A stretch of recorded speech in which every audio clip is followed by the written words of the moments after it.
I want to talk a little bit about my first impressions of Chrono Trigger, having played it for the first time here in 2025. This game is like 30 years old. I've known about it my whole life. I've always heard how great it was. I wanted to talk about it a little bit without going into spoilers. For reference, I'm 7 hours into the game. I've done quite a bit of content. I've explored multiple areas. I've got to see some of the different time periods in the game. I've gotten to see different bosses and have different party members. Won't go any further than that as far as the story goes, other than to say that I really like the story. So far, I feel like it's been presented really well. The characters are likable. The motivations for the enemies make sense and are interesting. There's a lot of mystery around characters and antagonists of the game. Not every motivation is up front at the very beginning, which I like. I think that there's a lot of depth to characters in the game and the way that they're presented. I'm obviously a big fan of that, especially, you know, talking about JRPGs. In this particular genre, I think that your party is everything. You have to like your party. You have to be interested in your party members. The 3 or 4 main pillars of a JRPG like this are going to be your party, the antagonist, the combat and gameplay, and then the story overall. I think those are like the 4 pillars, right? And so far, I don't really know too much about our antagonist, but there's been a lot of teasing, there's been a lot of like mentions, and there's a lot of mystery around the antagonist. So I think that's really good for the early game because I'm super curious about the antagonist. It makes me want to play the game more. Story,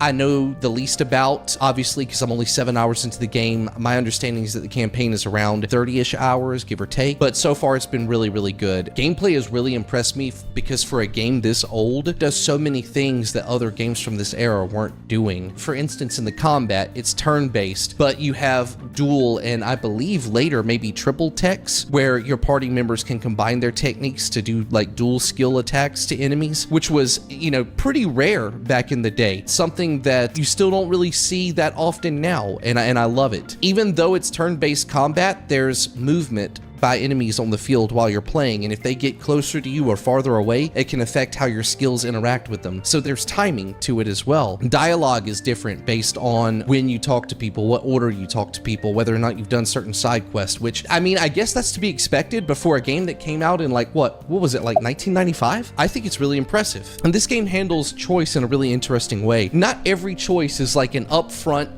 speech bubble with like, do you want to do A or do you want to do B? Instead, the way the game presents stuff is ways for you to interact with characters and objects in the world. Which objects you choose to interact or not interact with, that progresses little stories. You're making decisions through your actions in the game with other characters and objects that you can interact with, whether you realize it or not. The game, in a lot of ways, comments on the player's behavior. For instance, if you take an item from an NPC's house, you might not expect any reaction to that. I certainly didn't. That NPC might say, hey, what are you doing? Which, again, back then you didn't see that often. Sometimes, you know, an NPC might mention to you casually that, oh, you know, my friend went over to this town and, you know, I wonder how they're doing. I haven't heard from them lately. And you might think like, oh, that's just like, you know, some random dialogue from a random NPC in their house. But you can actually like follow up on that, go to that town, find that person, talk to that person. They'll tell you something. And then later you can come back to that original town, go to that NPC's house, interact with them again, and your character will give them that dialogue or give them an update on that person, and then you might get a reward for it, or it might lead to a side story that you didn't know was happening. I think this game is really ahead of its time. In fact, the first day that I streamed this game, I only got 3 hours into the game, and when the stream ended, I was doing my YouTuber stuff. I was going through timestamps in the game, and so I'm going through my stream and I'm writing down timestamps and giving them to my editor to go and make content for everybody. That's normal YouTuber stuff. But while I was doing that, I also wrote a timestamp for every time I came across myself commenting on how far ahead of its time this game was. From the first stream, it was only 3 hours. I wrote down every timestamp I came across in that 3-hour stream. And there was 1, 2, 3, 4, 5, 6, 7, 8, 9, 10. 10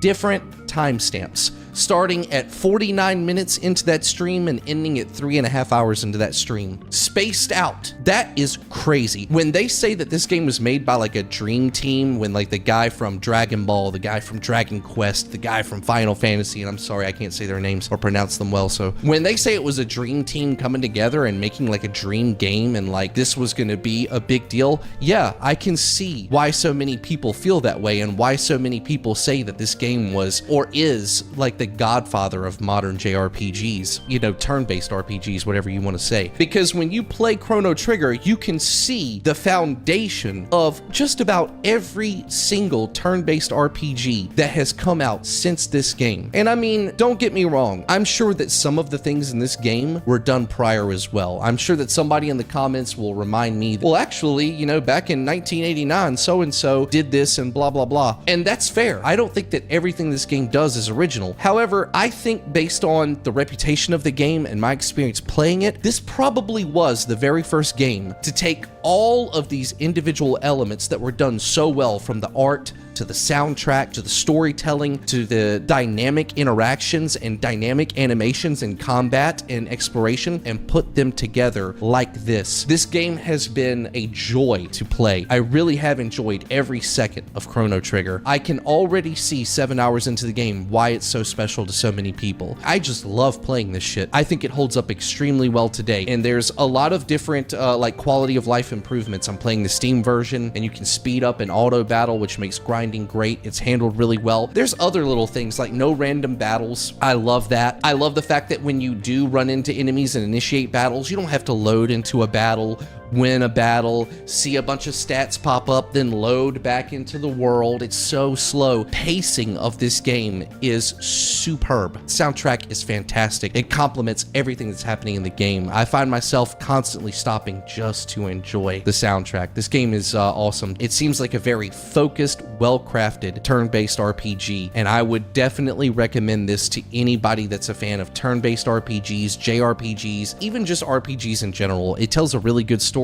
It's a part of gaming history that I think everyone should go back and visit to appreciate the roots of the medium. I know I'm glazing the fuck out of it. It's not perfect. There are little things here and there that you could see like, you know, we hadn't got quite there yet with like maybe some things in the menu, maybe some things with the UI here and there. And even then, it depends on what version you're playing. For instance, the UI on the Steam version is definitely inferior. It's got these like active time, your ATB bar basically, and your health bar, and they're just so ugly and they clog up the screen, but that's on the Steam version. It's not on the SNES version, for instance. You got different sprites. All the different versions on different platforms of this game are different, and I feel like you're going to get a kind of different experience on each one. I'm 7 hours into this game. I'm loving every single hour of it, and if you've never played Chrono Trigger, please go and play it. It's great. It combines so many different aspects of gaming that I love, from the strategy, combat, to the exploration, to, you know, wholesome interactions with NPCs, and a party that I think is really likable and very distinct. Everybody has their own personality. This is a great game. That's all I really wanted to say about it.